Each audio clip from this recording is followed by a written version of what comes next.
Wow, if only you could have heard what Todd and I were just talking about for almost an hour. A great conversation. And anytime that I start the podcast, I have this kind of pre-conversation banter, and I'm excited to have someone that I often refer to as my Beatles, someone that I refer to as mentor and friend, and it's a treat to have um, Todd Whitaker here on the Principal Liner Notes podcast. Todd, welcome. Long overdue, and I'm grateful that you're here, man. Oh, I'm truly honored. You're a hero of mine. I'm nervous. I usually don't get nervous at these things, but I don't usually get to deal with kind of like celebrity people. And so, but I really appreciate it. And it's truly an honor. You're just somebody I look up to. You're kind of a little bit of a foundational piece for me. And so I'm just blessed to be here. Very, very fortunate. Well, thank you, Todd. I'm honored by that because probably about 16, maybe a little bit more than that, 16, 17 years ago, I was at a event in North Carolina. I was a young assistant principal, and I was tapped to go to this event for aspiring principals. And if I'm and certain books were given, um, and um, and one of the books was a little green book called "What Great Principals Do Differently." And I remember I was supposed to be paying attention to whoever it was that was speaking, and I just started reading your book. And the thing in your book was it really connected with me. And it's a book that I know it's on its third edition, and it's a book that every summer I reread to kind of renew me. It's a book that when I meet with aspiring principals, I recommend it. I tell people to read it. I give copies of it. But it's a book that has really kind of changed how I look at leadership. So I am right now. This is the Chris Farley show. I'm Chris Farley. You're Paul McCartney, and I'm going. Remember when you wrote "What Great Principals Do Differently"? That's awesome. Well, it's very close to my core, because people always say, "What book could you recommend?" Whatever. Especially at least for leadership, that is the thing that is closest to my core. And I almost called it. It's simple. It's just not always easy because there's nothing complicated. The hard part is doing it all the time. And Absolutely. that's really the hard part, is doing it all the time. And so that's kind of that. And but it's a belief system of what I have, and I'm very fortunate. I hear from so many people like you that is an internal drumbeat they carry in terms of, wait a minute, how should I handle this? Wait a minute, I feel uncomfortable with this. Let me look at. And so that's an honor. And I probably learned from people like you. I thought you were going to say 17 years ago when we were both graduated in the same high school class, and we're graduation, but apparently that must have been after that. That was after we graduated, and I think we cruised with Richard Dreyfuss and Ron Howard and Harrison Ford in American Graffiti. That Okay, was got us. it. That movie was Now, about us. these Beatles you mentioned, is that the group that Paul McCartney used to be in before he started Wings? Yes, just a Okay, little bar got it. band out Okay, of Liverpool that got it. Okay. they made it big. They had a couple of good songs, No, and, I've and heard of it. And plus, I'm a big fan of the Stones. I didn't know if you knew that for 60 years now, Fred and Barney. Anyhow, so but just thought I easy would that share rock. that. I'm trying out my new stuff on you. We'll see how Hey, that that's goes. good. That's actually a Stephen Wright joke. So I Nice. need I'm a believer. I got it. I understand. I I'm a understand. believer. Yes. Yeah. So with and again, the 20 things that matter most, and I know that I've heard you. I've had the honor to hear you speak in person a few times. I've read the book. We've gotten to know each other.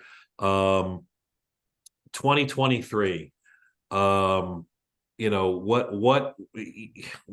What is it that still remains as great principling? What is it that that as we talk about new world and new changes and AI and all of these things, what is it that matters most for principals today? I think it's people, it's not programs. It's always going to be people. It's never going to be programs. And we bring in programs because we think we can mandate effectiveness. And, it's interesting. One of the big things, because I know you're a culture guy too, one of the big things people talked about when Coach Prime, Deion Sanders, went to Colorado, they talked about how he changed the culture. And I said, no, he brought in way better players. And that's it. And in a school, if you think about this, let's think of an elementary school because it's a little easier to understand, but it's the same thing at high school. Do you know what the kids think the culture of their school is? It's all based on how good the teacher they have is. That's right. Nothing else determines that. It's how good the teacher they have is. The same way with the high school. It's amazing. Go to any high school, and middle school's the same if they have a schedule that's somewhat like high school, at least multiple teachers. Go to any kid, pull out their schedule, and think on 1 to 10, how good are each of these teachers? And I guarantee that's how they view the culture of the school. It's just, what's the score on that? How good are the best people? How important that is? And we try to mandate, it's funny, I just asked a group the other day, flexible seating is a big trend in education. And I'm not a proponent or an opponent, because I'm not a proponent or opponent of any program, because it doesn't matter. Everything works great in a great teacher's classroom. Nothing works great in a crummy teacher's classroom.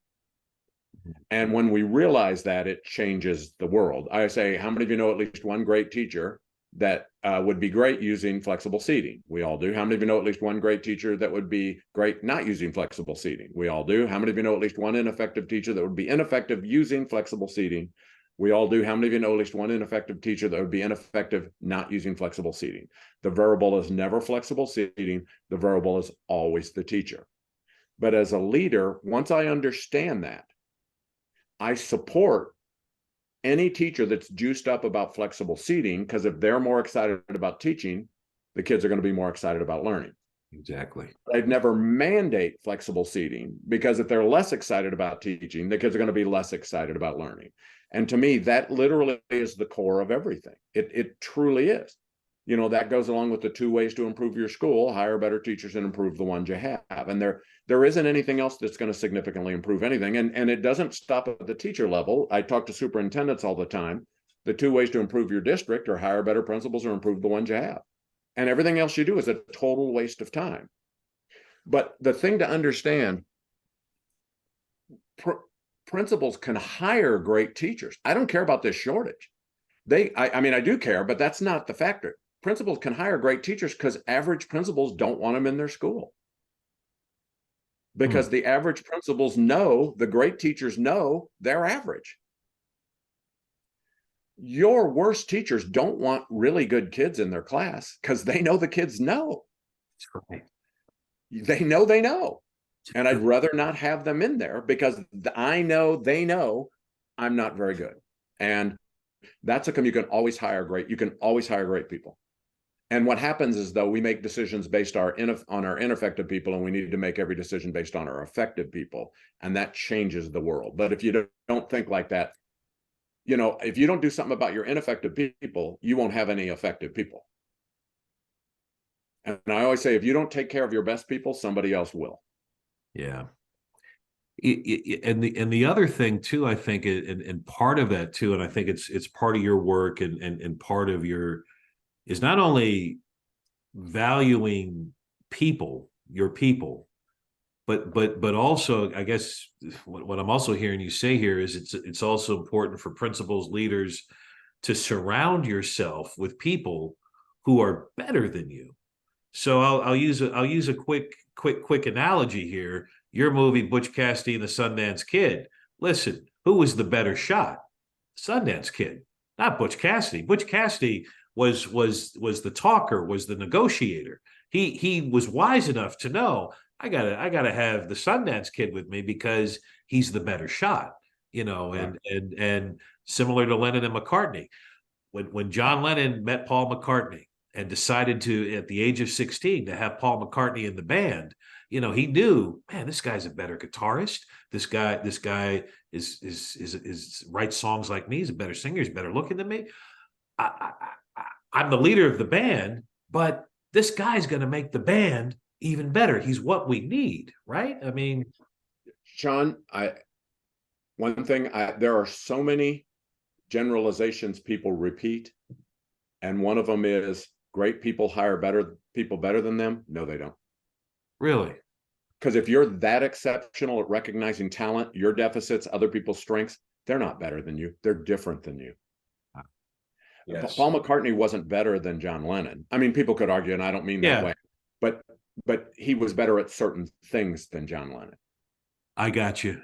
But it takes somebody who's brilliant to recognize and not feel threatened by someone who's better at something than you. The best superintendent, they say, I hire people better than me. No, they don't. No, because you know what? If I can truly identify talent and I can attract it and I can nurture it, nobody's better than me. They're just better at certain things than me. That ability to attract, recognize, and nurture talent, tell me what somebody can do that's better than that. There isn't anything better than that. I'm talking about as the leader. Right. Sean, if I can identify, attract, and hire phenomenal teachers and nurture them, are any of them really better than me? No. They're better teachers than I am. I have great faith. They may be smarter, but they're not better. And so I say that because I don't want the leader to feel threatened by that, because they're really not better than you. They're just better at this than you. I have, what they used to always say, somebody goes, Ringo Starr, the best drummer in the world. And people go, he's not even the best drummer on the Beatles. Yeah. The Beatles said that. Yeah. Right. Exactly. And so, but they needed someone to be in that role who could also fill other roles that they had. But I don't believe that greatly, it's the other thing that I think is the funniest thing in the world that I've listened to forever. And finally, I've decided to talk about it is great leaders hire outstanding people and get out of their way. No, they don't. You support their way, guide their way. Yeah, you walk with them. Save the way, protect their way, protect things that get in their way from getting in their way. You don't get out of their way. Understand this. The only time a leader should get out of their way is if the leader's crummy. If the leader's crummy, you should get out of their way. But you know what? Understand this. Do you know who wants the leader to be out of the way? A crummy teacher who has a good leader. Because they're scared of them, just like if you have a crummy leader and a good teacher, they're afraid of them. I don't know if this makes any sense. I just read it and I truly believe it.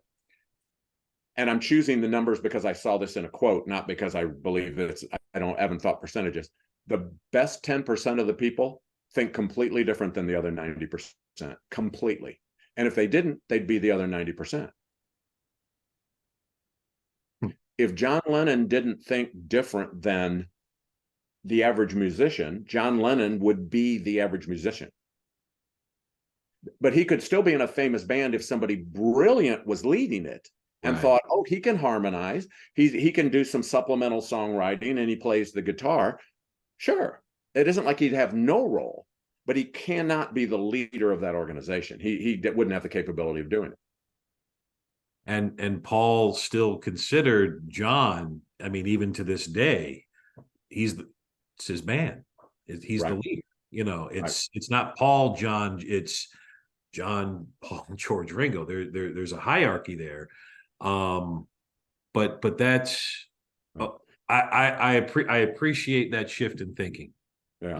It's not about better. It's about what somebody brings a different strength that you may not have. Right. And grow from. They might be better at this. Right. They could be the organizer when you're not organized. They could, that kind of thing. And I think the other thing that I really encourage leaders to do, and I talk to this, I talk about teachers and principals, but I work with all organizations, all different kinds of businesses, everything, is that I want us to stop sorting by veteran teachers, new teachers. Yeah. We have to sort out by effective and ineffective. Because when we go, well, I have veteran teachers, I always go, all of them? I have veteran teachers that are resistant, all of them? Well, no. I have new teachers that are all of them? No. It's effective and ineffective. Because now I can do really serious sorting and understand what to help work with. But if it's veterans and not veterans, that's a generalization that's offensive. Yeah. And it's thinking of it in a different way, if that makes any sense. And I think that allows us to think, okay, now how can I help these people? How can I help them grow? What can I do? How can I protect these people? How can I make sure they're never perceived as the leader's pet, because then people will resent them. But they're better than other people. I know they're better than other people. And if I treat everybody the same, I offend my best people more than anybody else. So one of the things, Todd, that I'm hearing you say, and as I hear this, the word that comes to mind is, and I know it comes through, it does come through in your work, is agility.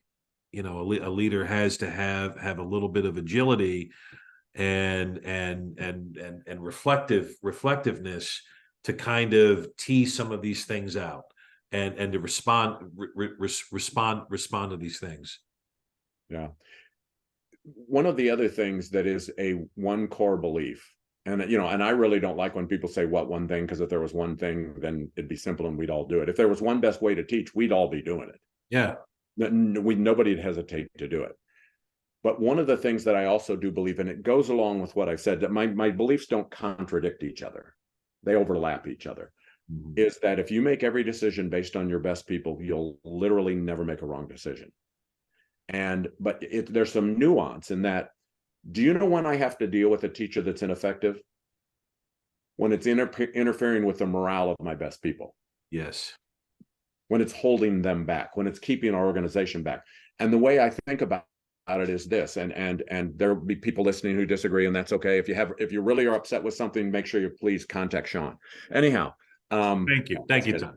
But yes, the truths are the truths, and so I don't mind saying them, because it's also funny because people will go, I heard you say this 14 years ago, and you know what? I can go, no, I've never said that. No, I would have never said that in my life, because that's not a belief system. You know, it's a strange thing. And I go, that's maybe better than what I say, but I never said that. Is that, what was I just going to get ready? What were we just getting ready to talk about? I wanted to get you. Making your decisions based upon your most effective people. Yeah. I was a high school principal at 25. Oh my God. And a kid got sent to the office, and I didn't know what to do, because I'd never sent a kid to the office as a teacher. What's ironic though, Sean, I was sent to the office as a student all the time, but I never thought about it because I didn't do it as a teacher. I just thought, oh, that must have been old school, you know, that was just Todd issues, of which he has a lot. And I went to Jerry Murphy, who was my best teacher as a female teacher. I went to Jerry Murphy and I go, Jerry, a kid just got sent to the office. What do I do? She goes, well, the first thing is treat it if it's a big deal, because it's a big deal to that teacher, even if it's stupid. Even if it is stupid, it is a big deal to that teacher. The second thing is always beat the kid home. Always beat the kid to the parent. That's right. She said, the phone is your best friend unless it's ringing. The third thing is always have a consequence, even if it's sit there 10 minutes. What does that even mean? You know, I mean, what does this even mean? And the fourth thing is make sure you get back with the teacher in person. Yes. So they feel supported. It isn't supporting you, it's making sure you feel supported. Yes. Which is not exactly, it's overlapping supporting you, but it's not the same thing. And I always say, how many of you, when you were teachers, wish some teacher had told your principal that? Mm-hmm. But the reason Jerry Murphy, and this is the reason superstars are so important, they're the only ones that are on your side and are never part of the rumor mill. Right. Because if I went to someone average, they couldn't wait to tell people that I just came to them. The other thing is they wouldn't answer from a global perspective. Their perspective would be, here's what you should do unless I send them. Now, if I send them, you should do a lot more. My best teacher goes, I have to ask them, what have you sent them? They go, oh, I don't care what you do. If I ever send him, it's just because there's something bonkers. I can't figure it out. And if you could hold him there for 15 minutes till I can get down on my plan time and ask him, that's all I need so we can have class in the meantime. Exactly. And your superstars, and if you read my book, I define it for you. I don't want you to guess, and I don't mean you, Sean. I don't want the people listening to use their definition, because their definition's probably not the same. The thing to understand is superstars are the only people in a school that are always on the side of the leader, because they have such a global view. They know if the leader's not successful, they can't be as successful. Exactly. And in most schools and in most organizations, there's at least one person that would like it if they could make the leader cry.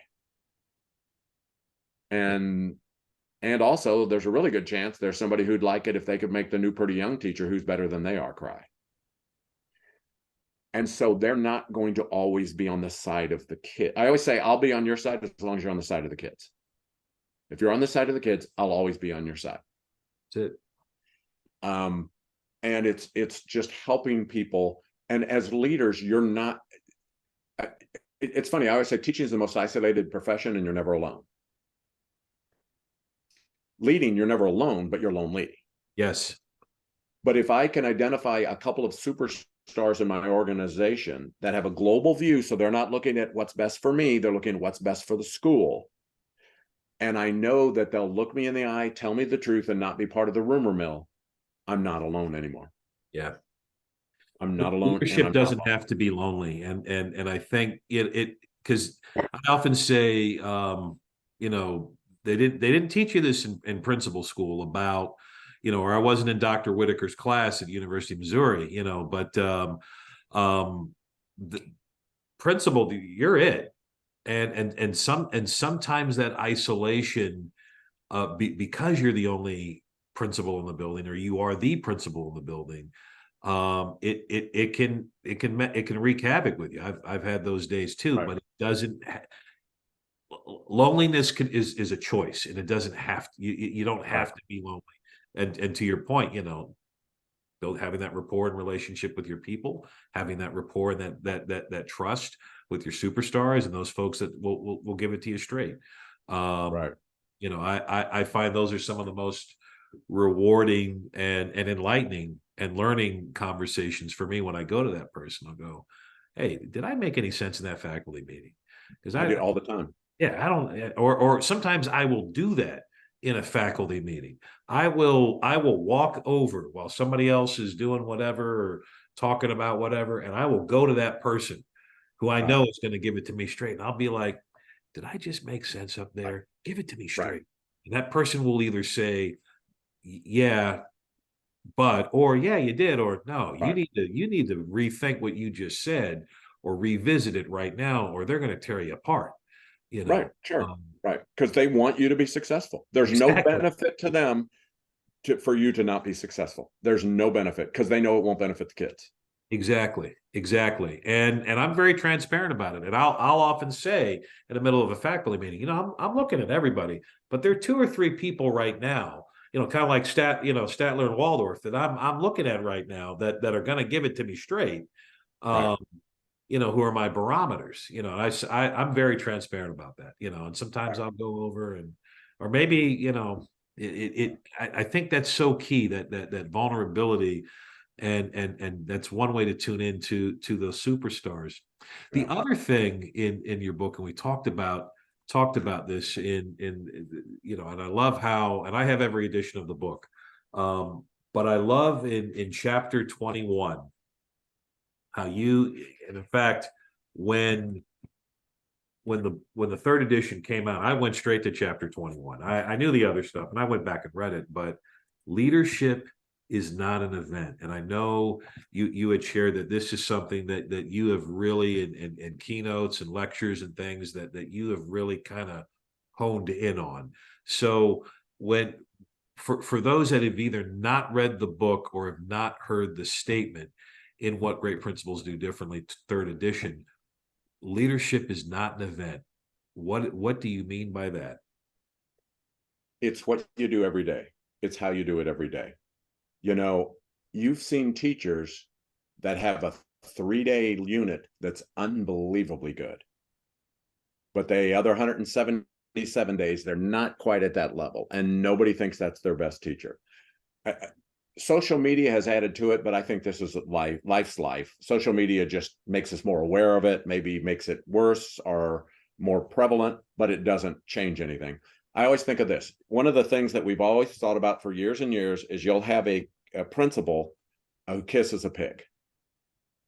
And I say, you know what? That is great. And people are always going to be laughing. And if you're good, they're laughing with you. If you're bad, you're laughing at you. Yep. And it's the same way, and one of the things we've gotten confused about, and I think the pandemic's made it more so, is this thing, and you read it by everybody. And I'm different than other people. I don't think like they do, which is probably my problem, not theirs. But about this relationships. That's nonsensical. For a teacher, it's a learning relationship. That's the connection. It's not asking a kid about their puppy, because at some point it becomes a dog and they get tired of you asking. This isn't a dinner party. It's a school year. Yeah.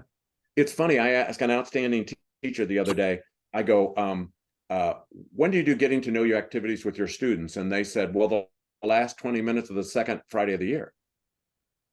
They go, I got all year to build relationships. I've got to help the kids that understand. In this class, we call each other ladies and gentlemen. We say please and thank you. We talk one at a time. We raise our hand before we speak. When we come in, we start on the bell ringers, how we transition to the reading rugs, how we move to and from classes, how we go to and from our specials. She goes, I got all year to build relationships. She's the most popular teacher in the school. Wow. Sean, you have spectacular kids. And you get to choose your child's teacher next year only on description. Here's your choices. You can either choose a teacher that every day has engaging lessons, or choose a teacher that once a month comes to your daughter's basketball game. Because you know what? If they don't have engaging lessons, your kid doesn't want them to come to the basketball game. Right. And if they have engaging lessons, you don't even care if they come to the basketball game. And I'm a former basketball coach who likes it when they come to the basketball games.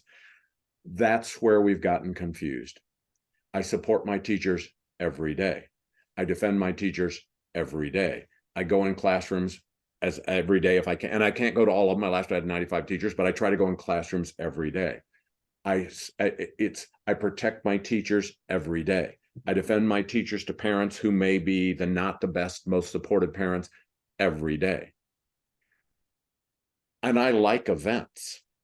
I like events. Yeah. But that's not going to matter. One of the things, if you've read Motivating Inspiring Teachers, and I'm not a book salesman. I don't sell bracelets. I don't have t-shirts. I don't care. I don't take books with me when I present. But I mention books in case people want to know where to do something. And what Motivating Inspiring Teachers, I talk about Christmas cards with a twist, where as a principal, I would send Christmas cards to the parents of all of my teachers, with pictures of them doing what it is, and bus drivers, cooks, custodians, everybody. And I'd write something like, we'd like to share with you one of our valued treasures at Lewis and Clark Middle School. He or she makes our school a better place in which to learn. Whatever. That's an event.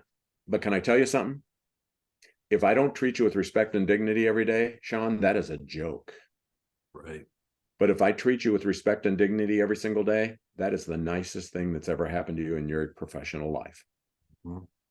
But that's an event, but it's not. It's an event that's consistent with everything we do. You see, I mean, and that's just a more sincere event, or it's a more. It's like one of the things when I work with principals, I always try to leave them with. If I have any time with them, I ask them to do this one thing, just one thing. I want you to go into your best teacher's classroom when they need it, not when you need it. When they need it. Now, you both may need it the same day because you've had a Tuesday that was the longest month of the year, but I want you to go in the best teacher's classroom when they need it. And I want you to leave one note that says, I was sitting down in the office and I forgot what school was. And I wanted to come into your classroom so that I could remember what school was. Thanks for being here for all of the students. And thanks for being here for me. Wow. Sean, have you ever gotten a note that nice in your life? I've been lucky. Yeah. Yeah, yeah, yeah. But for the people Once. who haven't realized they didn't get that note and they even married someone. I mean, so keep that in mind in terms of this. But that's the tone you set all the time. In my Friday focus, I write things like I talk about greeting kids and the importance of greeting kids, but only if you do it every day. Yeah. Only if you do it every day, not when you're in a good mood, not the first day of school, not the last day before Christmas vacation, whatever. But then I reinforce it by in my Friday focus writing stuff like 3 weeks into the school year, you all are amazing. I don't know how you do this. Earlier this week, I'm walking down the hallway and teacher after teacher is greeting the kids, smiling at them, making them feel so warm and welcome. You need to know that's one of the reasons the kids love coming to school here. Yeah. And you need to know you're one of the reasons I love coming to school here. Hmm. But it's not an event, Sean. This is the way I treat, interact, communicate with people all the time. But if I don't also deal with the one or two, if you have those people that are working against kids, working against the school, I lose the other people. And it has to be both, but it's all within the same sphere.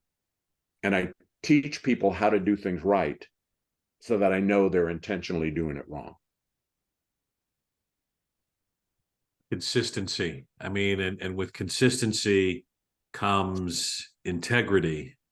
And that's part of how you build the culture and build and sustain it, right? And when we do these events and kiss the pigs and sleep on the rooftops and there are those things have a place, but it's not the only MO, right? It's not the only thing that you can't say that that's leadership. You can't say that that's culture. Because I don't want people that are listening to it and going, man, I kissed a pig last week. I'm Right. I and then you have a healthy dose of imposter syndrome. Sure, go ahead and kiss the pig and there are, I sometimes will say I got to shake hands and kiss babies, Right. and that's part of the gig, the PR Sure. part of the gig that you have to do. Right. But it's not, but there's these other things that we have to do that matter, that have a sustainability, that have a consistency, building that integrity, and that in turn, as leaders, we help shape the pulse of the culture Right. of the school and do that, right? Right. Was it Katy Perry that sang "I Kissed a Pig and I Liked It"? I can't remember. Um, but but there's nothing wrong. But understand, doing those things is part of the daily routine. This is just more public, got more attention, was a fun way to do it. So there's nothing wrong with that. There's not a negative to it. Right. But it really is laughing with or laughing at. There's Yes.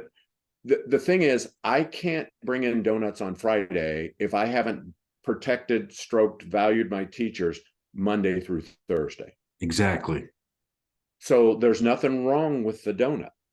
But if they don't like me, they're going to complain they're not the right size of donut. They're not the right kind of donut. How come they don't have cream filling? And something wrong with this one. It even has a hole in it. And so, but if I do this on a daily basis, and I don't mean bring donuts on a daily basis, if I do this on a daily basis in terms of valuing you, making you feel special, making you feel important, protecting you, defending you, then that's just literally icing on the cake. And there's nothing wrong with that. Right. Sean, there are days that are harder, the times that are tougher. You have one of my assistant principals became an elementary principal. He had 900 students, and they would have parent teacher conferences starting like at 1 PM, like they had the kids all day. Mhm. And at 11 o'clock, he'd take all 900 out onto the playground by himself for 2 hours Wow. to give them 2 hours just to gather themselves related to parent teacher conferences, organizing this kind of stuff. Well, first of all, he was good enough he could take 900 kids. So Yeah, more understand power that. too. Wow. But understand that's an event that meant something because you're as a teacher, you don't want to have kids leave at 1 o'clock and parents show up at 1:05 if at all possible. Sometimes we can, and I'm not being critical of a school that has that because so often you have little flexibility in what you can do. But he Absolutely. felt like that was a way, we can't leave school till 1 and parents are going to come at 1:05, but I can take all the kids for 2 hours so that the teachers have 2 hours to prepare. That is an event, but that's an event that means something. There's no reason for me to cover your class on your birthday if I don't protect you on the other 179 days. And be careful what you post on social media, because there's a lot of, in my opinion, a lot of I think misuse of that, and we focus, not only, probably the other, if I were to add the 21st thing to what great principals do differently. Leadership is not an event, and it's not a social media post.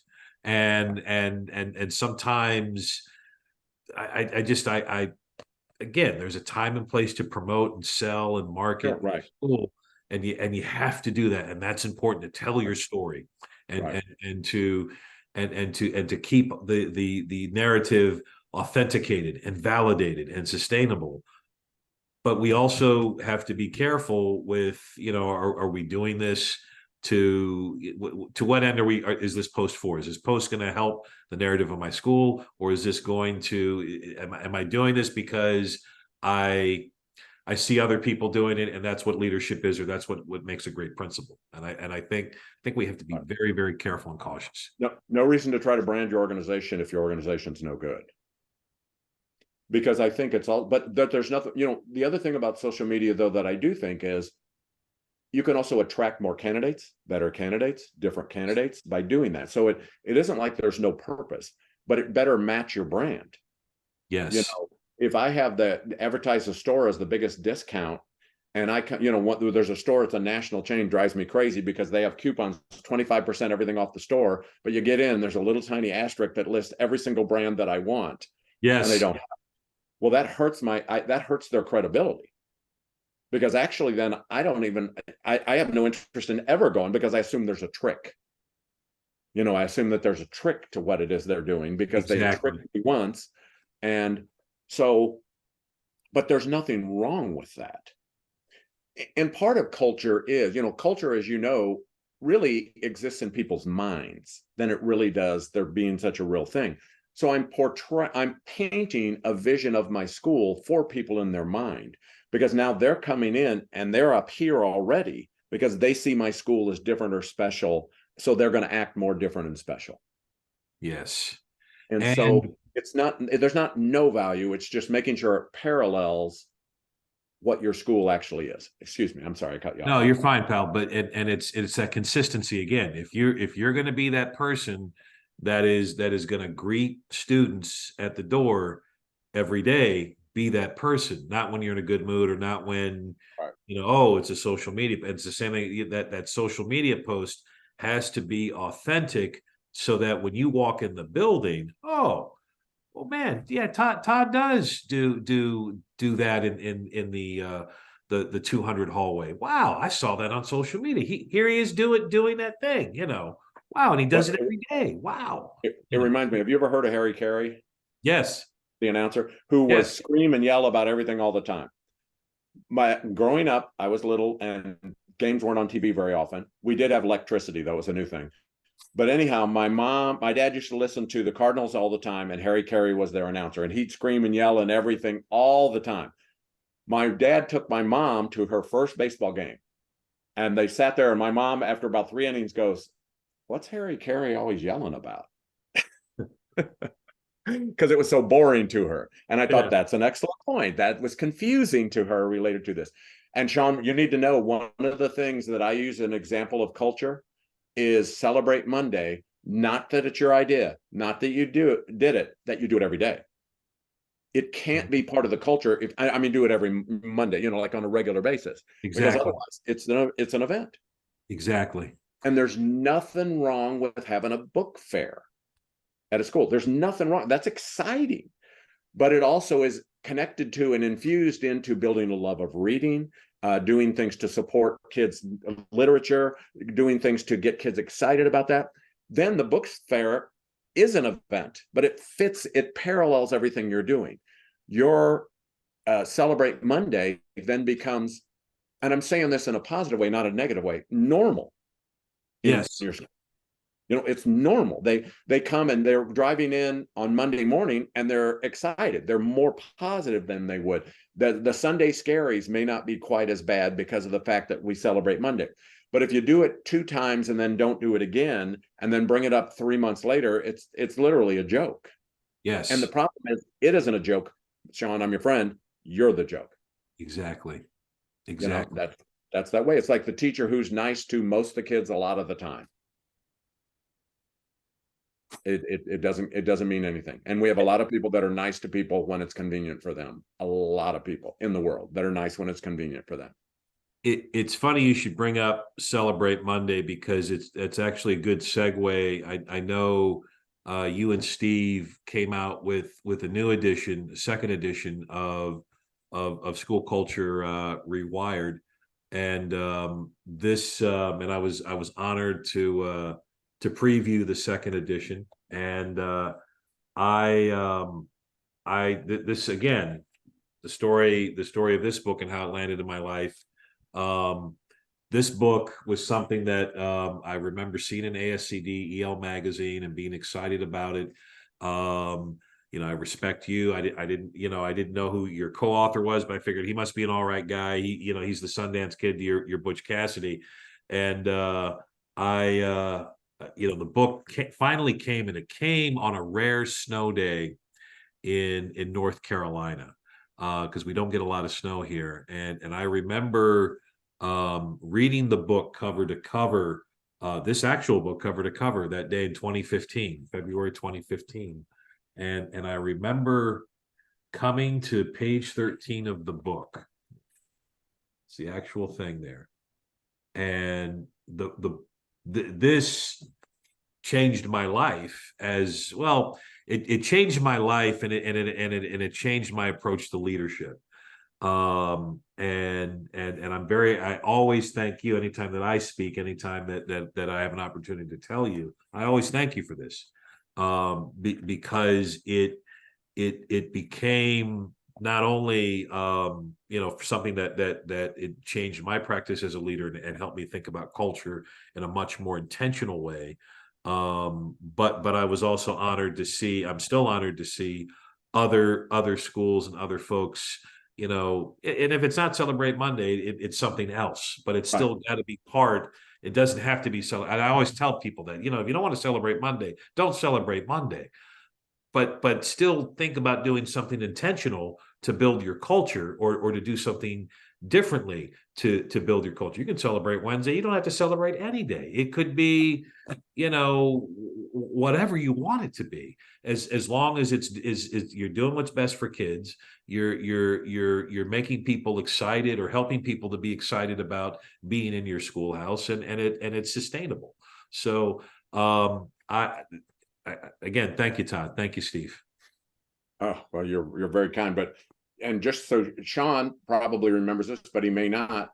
He had an astronaut on the space shuttle That's right.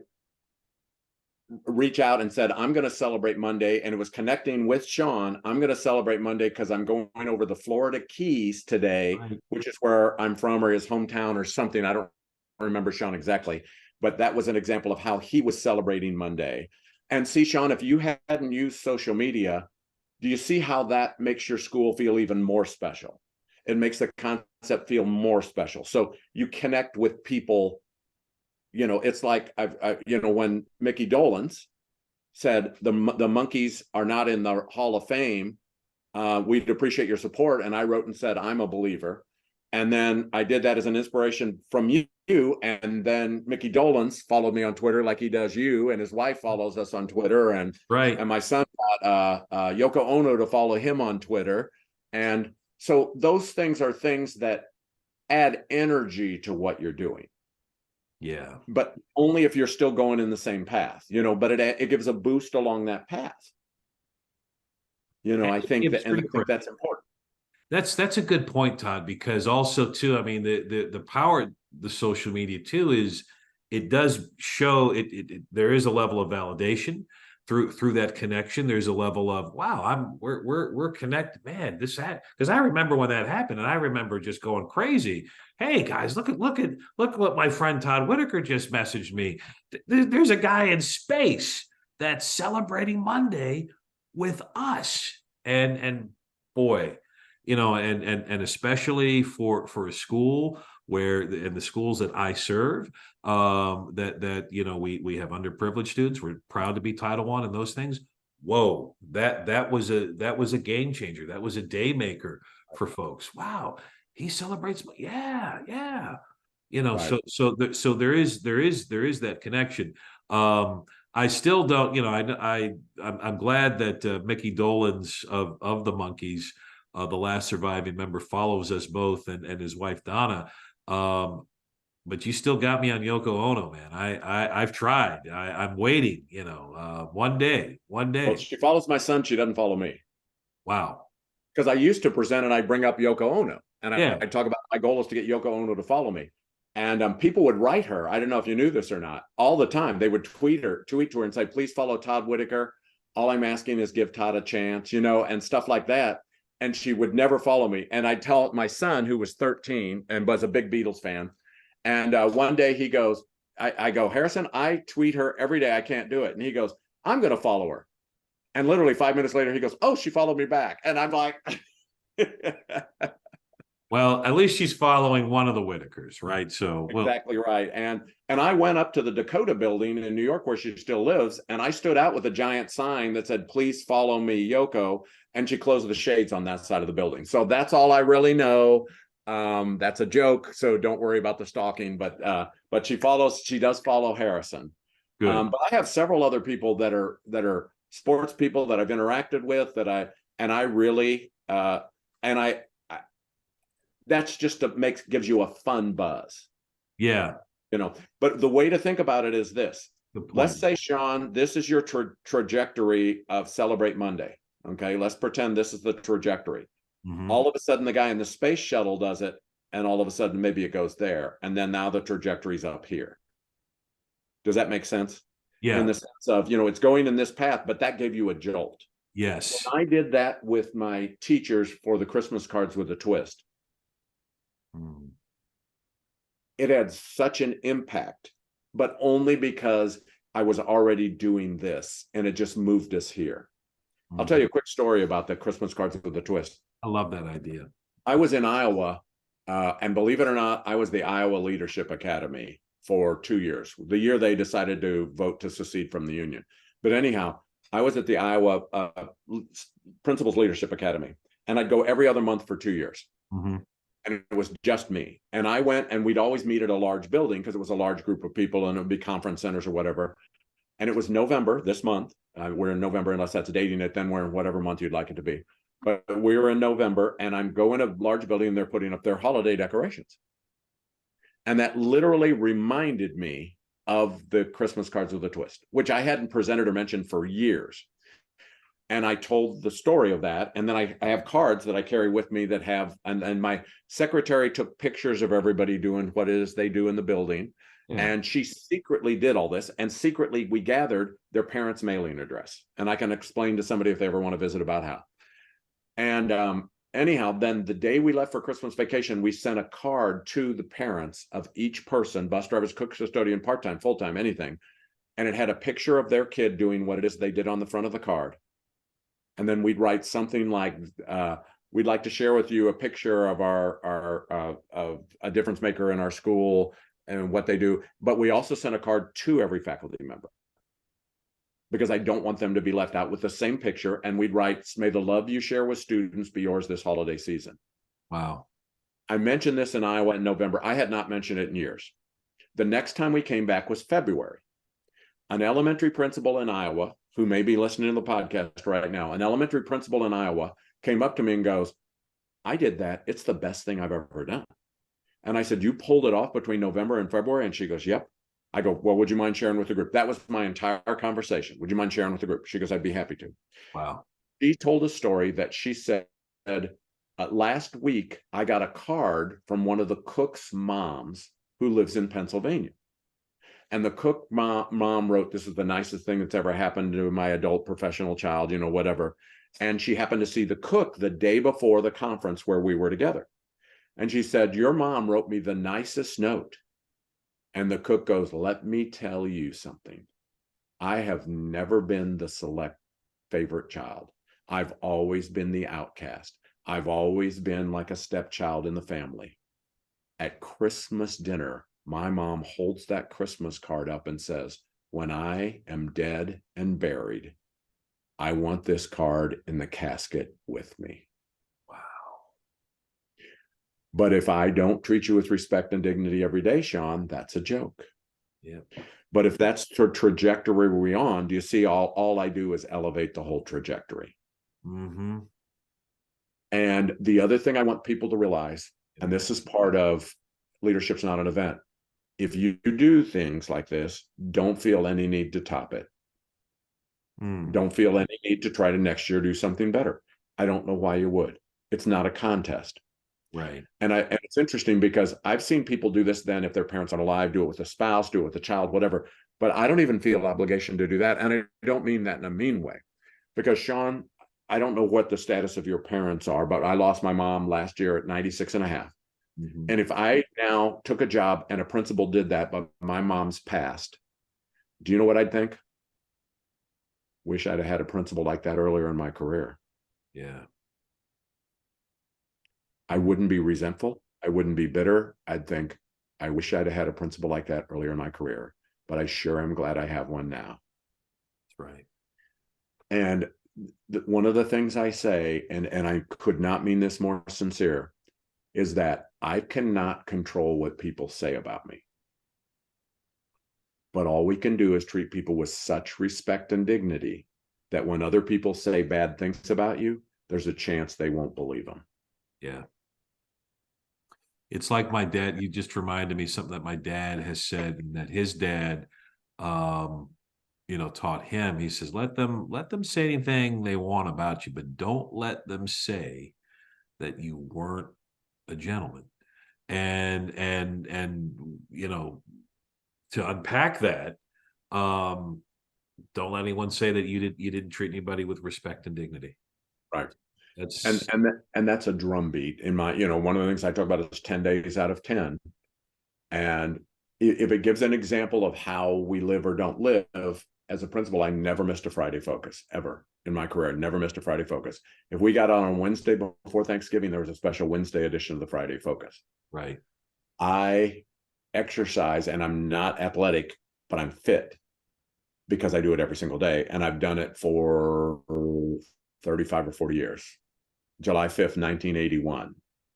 I was 2 then, by the way, for anybody watching. But anyhow, and it's just Fact check. making myself do it. And I've said before, I swim every day and I'm a terrible swimmer, but the worse swimmer you are, the better exercise it is. Michael Phelps can't burn a calorie. I'm fighting for my life. But what that does is there's 2 things. One goal is every day I exercise because my goal is to have less Todd. Todd's a lot. And I need to try to take the edge off. But the other is it resets my mental frame every day for me. I know you're a Planet Fitness guy. I Yeah. go to Planet Fitness and I wear purple shirts so that people think I'm an employee, and then I can act like I'm really powerful. But it's that drumbeat, and that's really important to me. And for me to exercise, and I'm not particularly athletic, for me to exercise, I always say this, I always remember how I feel and when I'm done before I start. And that's what makes me do it. Yeah. Yeah, that's what gets me up in the morning. I'm not a athletic person. I don't have a 6-pack, probably a 2-pack. And I'm fine with that. But again, that balance, I call it peace and balance, and that reset, which is so important for leaders.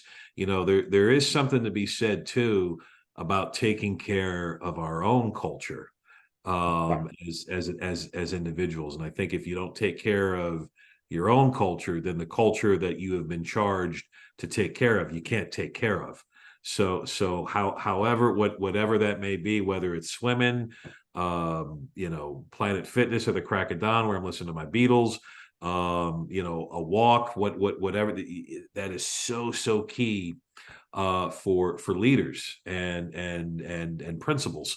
And to me, I think that's another thing, and that might be another chapter. That might be in the fourth edition. I'm just saying. So, but it's really funny because my girls have written at something. One of the things we've learned is that there are three components to classroom management. And if you struggle, it's one of these three things. And if you're going to get better, it's one of these three things. And it's relationships, expectations, and consistency. Yeah. And expectations is appropriate and engaging lessons. I explain it. Relationships is relationships with students, which makes sense. Expectations are appropriate and engaging lessons, and consistency means we do the right thing on a regular basis. Almost everybody thinks they're good at relationships, including the people that aren't, but almost everybody thinks that. And almost everybody thinks their weakness is consistency, and they're probably right. And it's that drumbeat. It's the teacher who's friendly every day, the teacher who's kind every day. In a great teacher's classroom, every student thinks they're the favorite. And I promise you, a lot of the students are wrong. Yeah. But the teacher makes them feel that way. I always tell my kids, I have 3 kids and I really like 2 of them. And their goal is to figure out which one isn't in that category. I'm joking. But anyhow, but the great teacher makes every kid feel like they're the favorite. They do. And what a gift that is. It is. It's an art. And that's culture of the class. That's, the culture, climate, tone of the class. That's right, man. Speaking of the Beatles, have you heard the new song? Yes, I have, because of you mentioning it and putting it on social media, or else I wouldn't have known. And the blog you wrote about it. And it's funny, I swim. I live in Missouri. I keep my outdoor pool open all year. I'm the only person in town that doesn't close it. And I have Pandora. That's how old I am. And I have a Rolling Stones channel that I listen to a lot. Mm-hmm. And the first song it isn't just the Rolling Stones, but the first song they played was the Beatles song. And I hadn't heard it. But as soon as I heard it, I go, that's the Beatles. What is this? And I go, that's the new song. New song. That's where I heard that then at that point. Yeah. So, and thanks to you, otherwise I would have just thought it was something I didn't know, or was just somebody who sounded like the Beatles and I didn't know it was the Beatles. Well, thank you for tuning in to that. And then the new Stones album. I mean, Hackney Diamonds. Have you had a chance to unpack that a little bit? Well, they play that on the Stones thing all the time. And this is how old I am and everything. I took my kids to see the Rolling Stones in Toronto on their 50th anniversary. Now they have 60, but on their 50th anniversary, because I was afraid we wouldn't get to see them. Wow. And I tweeted on social media, if Mick Jagger is not the world's handsomest man, then apparently someone else is. And so most people felt like it was apparently someone else is, but I thought that was funny. So I was doing it for my self-entertainment. But the Rolling Stones are unbelievable. Mick Jagger is a freak of nature. Yes.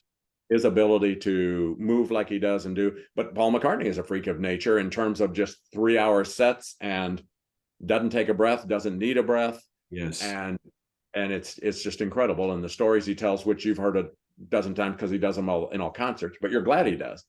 I think the thing he does that's truly, truly unbelievable,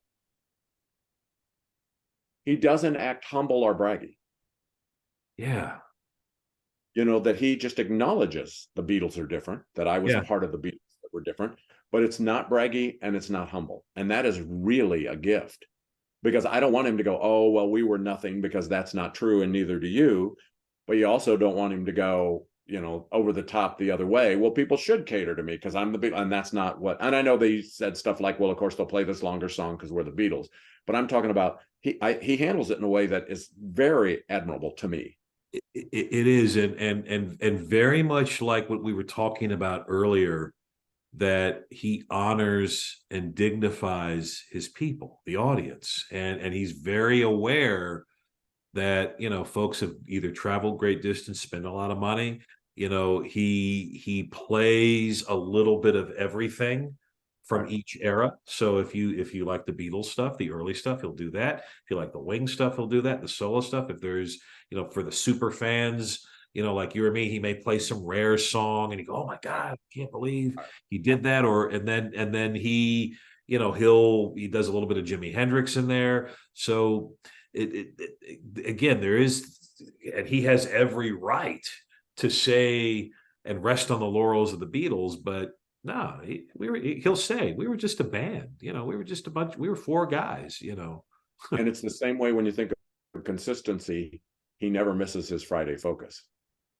He never forgets to celebrate Monday in the That's way right. he brings it each time. It's really important because I don't ever want this. It's kind of like when people talk about professional dress, and I don't care. I mean, I have no interest in that discussion, Yeah. but I never know whether the today matters. So I try to dress professionally, like when I go to a school district, like when as a principal, because I don't know if today matters. And Mm. I don't know if it matters to them. It's like people go, what do I wear in an interview? And I go, whatever the best dressed person's going to wear. Yeah. Beautiful. And well, that's the way it is, but it's just that type of a thing. But part of that is you're reflecting the culture then, if that makes any sense. And nobody's ever not got hired because they wore a suit and tie. I promise you that. It's true. You know, Real quick before we go, Todd, I know we've made some music references, and I know that you are, like myself, a big fan of film. Even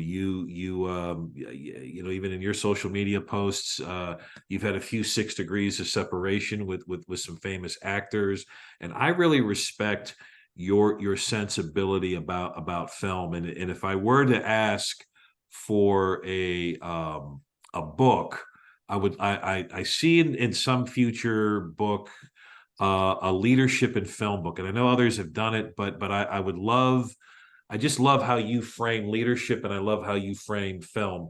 Do you have a go-to film that kind of renews your drumbeat as a leader, that validates you and your work, and you look at this film and you go, yeah, this is the reminder that I need, that I'm going in the right direction. I'm hitting that trajectory. It enhances my trajectory up even more as a leader. Just curious. I've never asked you this. I was just wondering. no. It's funny. My go-to film is It's a Wonderful Life. Hmm. And it's about a life reset more than it is a leadership reset in particular.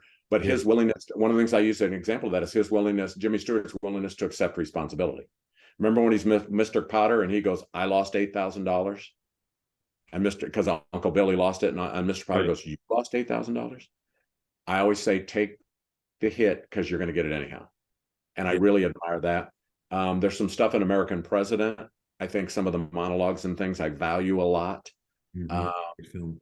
for me, movies are. I always say, here's a quality of an outstanding movie to me is I look at the world differently when I leave the theater. Yeah. That they make me look at the world differently, and I'm not a huge rewatcher except for a few movies, but it's because they pull that emotion out of me again. They remind me of what this meant to me or what special. But I mean, I cry at every Hallmark movie. I mean, so keep that in mind. It doesn't have to be real sophisticated. Um, I don't know that my son wants. That's what he wants to do is write plays, movies, and write books Yeah. about movies. And so I've always been interested in movies, but because he likes movies, now I watch everything he wants me to so we can talk about it. He's over in England, and as you know, at Cambridge. And Yeah. so I watch him just because he talks about him. And then he's always interested in what we think. And, and Butch Cassidy and the Sundance Kid's probably my favorite movie, but in a different way. The Sting is one of my favorite movies, but it's the dynamic between Paul Newman and Robert Redford in both the movies that's special to me. Yeah. And they proved that you could capture lightning in a bottle twice. And Yeah. both those films, I know you and I are big fans of Butch and Sundance, The Sting. I mean, and just the dynamic between those two, that chemistry. Again, it's like Lennon and McCartney, Jagger and Richards, Jordan and Pippen. That interplay is powerful. You know, yeah. So, I don't want to start quoting Butch. I mean, I'm every now here I want to start quoting Butch and Sundance because every time we talk, who are those guys? I no, can't. it's like The Sting. If you remember when they first meet Robert Shaw the first time and he's going through the train station and Robert Redford goes, he's not as tough as he thinks he is. And Paul Newman goes, neither are we. Yeah. But the bet, it's really funny. The best advice I've ever gotten as a teacher or a principal is you don't have to prove who's in charge. Everybody knows who's in charge. And the more you try to prove it, the more people try to prove you're wrong. And I've always remembered that. I've never felt the need to prove anything. And I mean, just think about it. And you have that inside drumbeat is that, well, I'm the principal. Why would I need to prove this? I'm the teacher. There's no hurry. I'm the teacher. There's no, and I'm not talking about you say that aloud. Yeah. You say that to yourself. And it's really the truth. As a basketball coach, I don't yell. I set a school record for wins. I still have it only because no one tall's moved into the community. But when I coach varsity boys and varsity girls, I don't ever yell. I don't understand. I'm the coach. Why would I yell? Why would I need to yell? And part of it was I thought I'm going to have a bunch of players that are going to coach, and some of them are going to coach 4-year-olds in t-ball. Mm-hmm. And I want them, when they're coaching 4-year-olds in t-ball, to be able to run down every coach they've ever had and at least get to one that doesn't feel any need to yell. And you're going, well, they won't all coach. And I go, yeah, the rest of them coach from the stands. True. And I need them to find another way. But also in the community the communities where I coached, I also want people to understand for the whole community how we treat referees, how we treat other adults, how we treat opponents. And it has nothing to do with trying as hard as you can to win. Because if I don't try as hard as I can to win, that's disrespecting them too. It's no fun to play cards with somebody who's not going to try, because it doesn't mean anything. Mm-hmm. But I don't understand why everybody doesn't think like that. I don't understand why everybody, because the problem is if you yell, you have to yell louder the next day. And I don't have any issue, but I'm the coach. I don't understand this. Yeah. And I would tell my boys or girls, and I'm going to say something gender incorrect, I would tell my boys or girls, you lose your man again, you're not going to play again the rest of the quarter. And I only had to tell them once as long as I meant it. They don't even have to know if I'd mean it again, because they meant it once. And it's that consistency in terms of tone and manner, and I really don't understand how we can teach people. Role modeling's not enough, but role modeling's the minimum. It's not the maximum. It's the very minimum. And the reason role modeling's not enough, because in every school you have good role models and bad role models, and you don't know which ones people are looking at. Mm. So I can try to role model, but in addition, I've got to teach people why we do this, why we don't yell, why we treat people like this, why we act like this, because I've got to have them understand the belief system behind it all. I always say the first thing we have to sort out with people that are not doing the right thing is, are they ignorant or insubordinate? And we almost always think they're insubordinate. They're almost always ignorant, and ignorant doesn't mean unintelligent. It means unaware of how to do this. I'm doing so much more on classroom management now because I've learned this. Everybody does the best they know how at classroom management, because classroom management is selfish.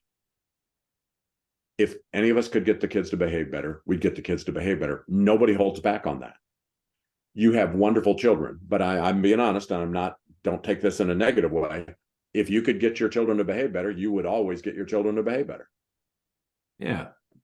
Because it benefits who's your favorite person in the family? Well, it's clearly you, Sean. And it's understanding that. But what happens is we tell people to manage their kids. We tell people to manage their class.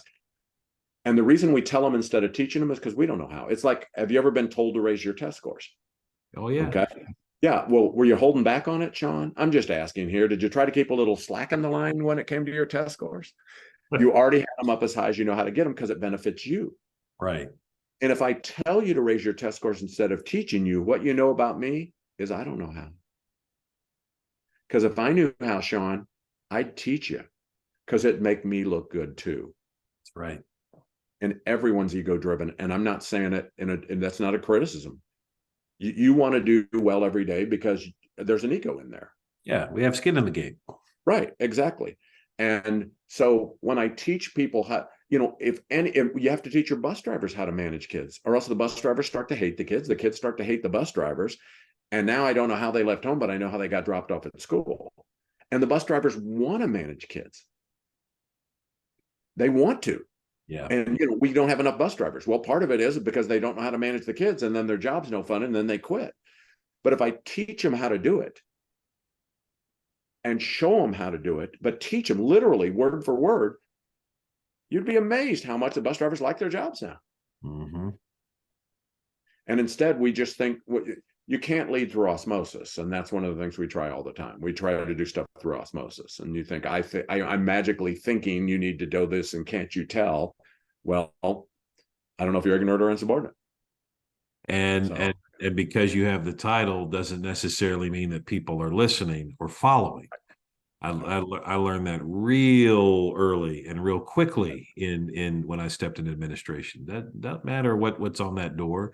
It doesn't matter. What matters is who's in that room or out of that room. You know, out there in front of kids or out there in classrooms. You know, that's the bottom line. here's one other little thing, and you know this. I'm stealing your ideas and pretending I thought of them, but um, I work in principal preparation programs and have for years, and people will come up to me and got their first job. And they'll say, Todd, they wanted a man and I'm a woman. They wanted a woman and I'm a man. They wanted someone older and I'm younger. They want someone younger, I'm older. They wanted internal, I'm external. They wanted external, I'm internal. Yeah. And I say, all that matters till the first kid's sent to the office. That's right. And then it doesn't matter. It's the same way with principals all the time. I think one of the biggest mistakes principals make is if they just put a committee together, because that's what everybody does when they hire an assistant. You only put a committee together if they're going to help you make a better decision. Exactly. If they're not going to help you make a better decision, and people go, it'll build credibility. No, it won't. It'll build credibility till the first day of school. And there's not a person on that committee that's going to take responsibility if you hire the wrong person. Right. No teacher's going to go in the teacher's lounge. Don't be mad at the principal for hiring him. I was on the committee. I thought we should do it too. Yeah. Nobody, they're going to go, you know what? I was the only one who didn't want him. And it's, but, and if I support you, you don't care what my background is. And if I don't support you, you don't care what my background is. If I support you, you don't care if I was chosen by a committee or not. If I don't support you, you don't care if I'm chosen by a committee or not. It's like the football coach who's new and they win the press conference and they win nothing else. It happens all the time. Lots of people win the press conference, but it doesn't. And nobody 3 years later, whenever you've struggled this, getting along, losing season, nobody goes, I had a good press conference, hang on to him for another year. Nobody does it. Nobody cares. Yeah. And we make these kind of mistakes all the time. We do it. That's just life. So, and anyhow, the last thing I do want to say is, if this is the last thing, is I want to thank the people that are in education. Right on. What they do every day is amazing. It is truly amazing. And it's tough during the pandemic, but it was tough before the pandemic. It's tough after the pandemic. And the reason it's hard is because it's important. Jobs that aren't important aren't hard. Right. We just all happen to choose an area that is really important. Thus, it's really difficult. You know, one of my mantras is, the best thing about teaching is it matters. The hardest thing about teaching is it matters every day. Leadership is the same way. The best thing about leading is it matters. The hardest thing about leading is it matters every day. I always say this about leaders. Typically, leaders do not make very many huge decisions. Typically, they don't make very many really significant decisions. But every decision they make is significant to someone else. Right. And that's the way you have to treat it, because that's the way that people feel like they're being treated. So even though the decision may not be significant to you, it's significant to someone else. And that's what leadership is. And it's the everyday, it's the consistency, it's the drumbeat in terms of how you handle it. So, but Sean, you are truly the best. Oh man. And, you truly are. And if it's that you're going to follow anybody in the world on Twitter, it's Sean. So start there. We've known each other when, this is how old our friendship is. We knew each other before it was X. So that's true. Always keep, you know, I don't know if you knew this. I lost my blue check mark the same day Elon Musk lost his rocket. So I feel like that kind of commemorates the anniversary of the day I lost my blue check mark. And that's not a joke. It's the truth. Wow. You know, there could be a correlation there between that and Yoko. It could be, right? Exactly. She goes, maybe she likes to follow people that don't have blue check marks. I'm going to try reaching out again and see how it goes. Well, when that happens, I will celebrate, definitely celebrate Todd. But Todd, I am so grateful for you and your wisdom and your just continued friendship. It means a lot.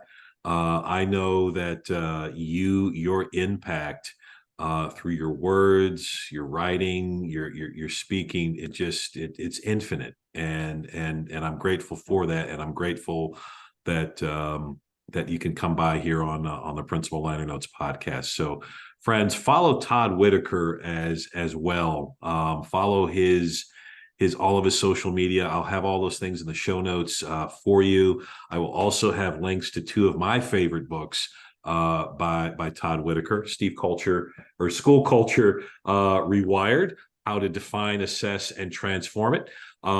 Just came out on ASCD with the second edition. This is mandatory reading, and you will be better because of it. And then adding to that required reading list, what great principals do differently, 20 things that matter most. This is a book that will far outlast all of us here, because the wisdom in this book is infinite, it's timeless, and it's necessary and essential if you're looking for something to sharpen your saw as a principal, whether you are an old principal like me, whether you're an aspiring principal. This is the book to go to. What great principals do differently. Todd Whitaker, you are my Beatles. You are the man.